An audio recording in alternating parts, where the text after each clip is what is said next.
Parenting alert about kids keeping secrets on their phones, hiding photos and texts behind apps that appear to be innocent. ABC's Mara Schiavocampo has the story.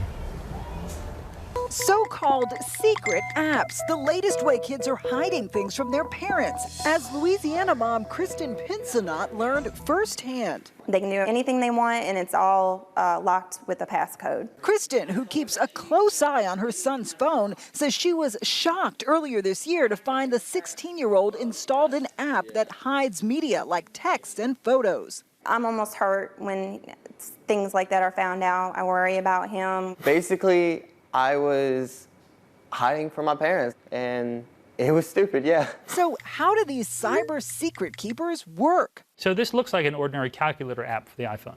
Yahoo Tech Magazine editor-in-chief Dan Tynan gave us a demo. You tap it. It looks like a standard calculator. In fact, it is the standard calculator. But when you enter the secret password that your child created and you hit the % key, now you have a photo album. Now there's pictures hidden in here that your child didn't want you to see. Apps like these becoming so popular, a county district attorney in Alabama sent out a warning to parents. You and I know if one child knows about it, many children know about it. So take a minute, grab that phone. And some parents we spoke to weren't too happy about it. Surprised. I'm shocked. It's very scary to me to think about it. It would be upsetting to me, especially if the child was younger. Experts say you can keep your kids from these apps by turning off their ability to install apps without your approval. Well, the problem with these apps is they allow kids to hide their cyber lives from their parents. And sometimes the things they're hiding can harm them. Secret cyber life exposed.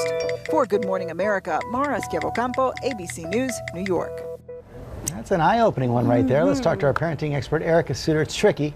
When you first hear about this, you want to be able to trust your kids. So how do you approach them to find out if you can't trust them? Well, ideally, you would have had this conversation before you've given them the phone. But if that ship has sailed, it's not too late. You want to set down some ground rules. Number one, they should know that having this phone is a privilege and not a right. And number two, that you are going to monitor what they do, what apps they put on, what kind of communications they're having. And number three, if they do something wrong, that phone's gone. Right. Well, that's number one in ours. But you're saying you also always have the right to take the phone back. You should always have the right to take the phone back. Now, my daughters say that I have OPP, old people problems, meaning I can't navigate their phone, their app. So how is someone like me supposed to be able to tell that that's a fake app? Right. Well, it's pretty easy. What you want to do is you want to go get their device and you want to go to the App Store, right, on their phone.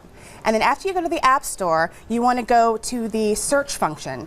And then you want to type in a phrase like private photos or hidden photos or secret photos, and that will yield, like we chose private photos, and that yields over 1,700 apps that could possibly help your child hide things on their phone. That look like something else. Right. But then you take a step further. You scroll down, and if you see the word open, that means the app is already up and running on your kid's phone.